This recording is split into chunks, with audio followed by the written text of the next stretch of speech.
تو سب سے پہلے ذرا آئینی ترمیم کے حوالے سے بات ہو جائے، کیونکہ آئینی ترمیم کو بہت سے لوگ ایک ممکنہ ڈیل کی طرح بھی دیکھ رہے ہیں، اور اس کی مثال کچھ یوں دی جا رہی ہے کہ جیسے 2019 کے بعد ایک رابطہ شروع ہو چکا تھا پی ایم ایل این کا اسٹیبلشمنٹ کے ساتھ، اور پھر بعد میں جب قمر جاوید باجوہ صاحب کی مدت ملازمت ختم ہو رہی تھی اور ان کو ایکسٹینشن چاہیے تھی، تو اس موقع کے اوپر یہ تقاضا کیا گیا تھا سپریم کورٹ میں اس وقت کے چیف جسٹس کی طرف سے کہ اس معاملے پر تو کوئی آئینی اور قانونی جواز ہی موجود نہیں ہے، تو جس کے بعد ایک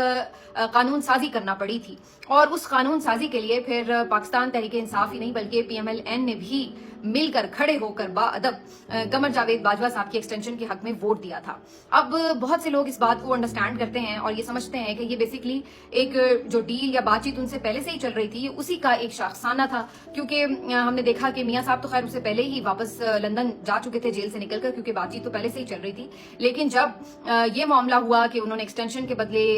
یعنی اپنے معاملات کو آگے اور مزید بہتر کیا، اور پھر اس کے بعد صورتحال جا کے ختم کب ہوئی جب عمران خان صاحب کی حکومت گئی، تو جب پی ایم ایل این نے یہ ایکسٹینشن کے لیے ووٹ دیا تو ان کے معاملات مزید قریب ہو گئے جنرل باجوہ کے ساتھ، اور پھر ان لوگوں نے ایک باقاعدہ صف بندی شروع کر دی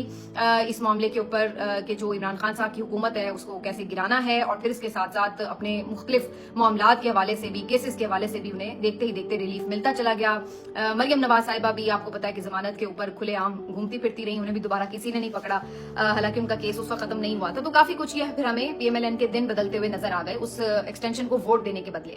تو اب ایسی ہی صورتحال کے لیے ایک طرح سے پی ٹی آئی کو بھی مشورے دیے جا رہے ہیں، اور خاص طور پر جو اس میں بڑا ایک اہم کلپ اس وقت بڑا وائرل ہے وہ منیب فاروق صاحب کا ہے، جن کو اسٹیبلشمنٹ کا بالکل قریبی صحافی سمجھا جاتا ہے، بلکہ بہت سے لوگ تو یہ کہتے ہیں کہ وہ ڈائریکٹ ترجمانی ہی کر دیتے ہیں اسٹیبلشمنٹ کی۔ تو وہ کسی پی ٹی آئی کے ہی ایم این اے کے مبینہ توسط سے یہ بات کر رہے تھے کہ جی یہ بات آ رہی ہے ہمارے سامنے، ہم سوچ رہے ہیں کہ پی ٹی آئی کو بھی چاہیے کہ آئینی ترمیم کے بدلے میں کوئی اپنی مطالبات منوا کر اپنی جو پرابلمز ہیں ان کو ختم کروا سکے، اور ایسی کوئی آپشن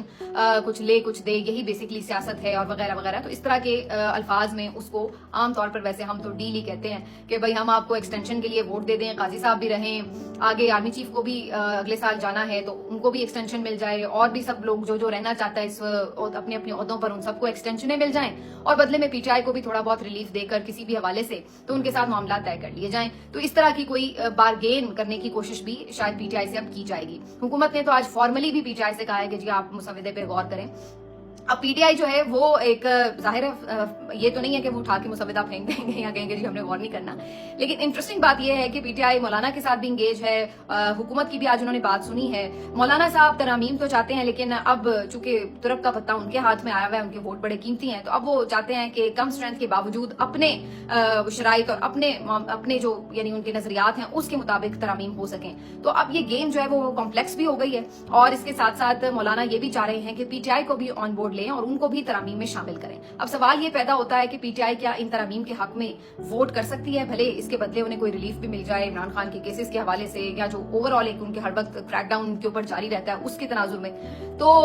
جہاں تک میرا خیال ہے تو مجھے تو یہ صرف ایک ٹریپ لگتا ہے جو پی ٹی آئی کے لیے کیا جا رہا ہے، کیونکہ ایک دفعہ اگر یہ ایکسٹینشنز اور یہ سارا سیٹ اپ برقرار رہا تو کبھی بھی جو ان کے سیاسی حریف ہیں، مخالفین ہیں، وہ یہ چیز برداشت نہیں کریں گے کہ پی ٹی آئی کو کوئی ریلیف ملے اور ان کو اس حوالے سے کسی بھی طرح سپیس مل سکے اور ان کا یہاں سے جو ہے وہ بستر گول ہو جائے۔ دوسری طرف پی ٹی آئی کو بھی یہ سوٹ نہیں کرتا، اس کی وجہ یہ ہے کہ پی ٹی آئی کو بھی معلوم ہے کہ انہوں نے ایک جدوجہد کی ہے، اور انہوں نے جب اس سے پہلے کئی موقعوں پر انہیں ڈیلز آفر کی گئی تو اس وقت ڈیل نہیں کی، تو اب وہ ڈیل کیوں کریں گے؟ اب تو بظاہر انہیں لگ رہا ہے کہ کیسز بھی بالکل اپنے منطقی انجام تک پہنچ چکے ہیں، اس وقت حکومت اور اسٹیبلشمنٹ بالکل پی ٹی آئی کو جو ایک کارنر کرنا چاہتے تھے اس میں وہ ناکام ہوئے ہیں، تو اب تو وہ ایک ایسی پوزیشن پر ہیں کہ جو ان کو فتح کے قریب نظر آ رہی ہے، تو اس وقت انہیں کیا ضرورت پڑی ہے کہ وہ ان کو کوئی لائف لائن دے دیں اور کوئی ڈیل کر لیں۔ اور تیسری بات یہ کہ یہ سب سے بڑی نظریاتی ان کی ایک میرا خیال ہے جنگ ہارنے کے مترادف بات ہوگی، کیونکہ اسی چیز کے لیے تو وہ ہمیشہ